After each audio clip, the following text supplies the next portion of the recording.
Le conclave a débuté cet après-midi à Rome. La communauté catholique mondiale retient son souffle. Les 115 cardinaux électeurs sont enfermés au Vatican pour élire, entre eux, le successeur de Benoît XVI.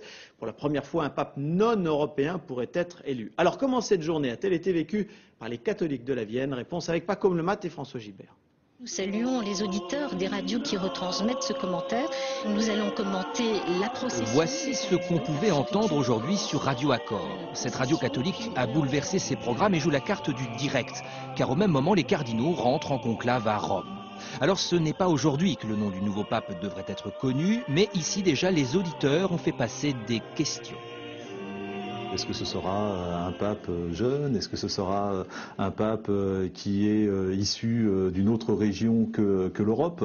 Parce que l'Église d'aujourd'hui, elle est mondialisée et il y a beaucoup plus de chrétiens aujourd'hui en Amérique latine, en Afrique et en Asie que sur le continent européen ou en Occident. La communauté catholique de la région va suivre cette actualité à Rome dans la discrétion.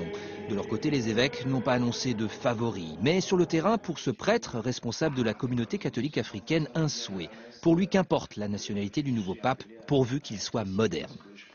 Aujourd'hui, il y a des grands défis de la bioéthique, des vraies questions qui se posent. Voilà, mariage pour tous, c'est aussi la place des divorcés remariés dans l'Église, c'est la place des femmes dans l'Église, la place. Voilà, c'est des questions qui se posent et qu'il faut peut-être tenir en compte, quoi.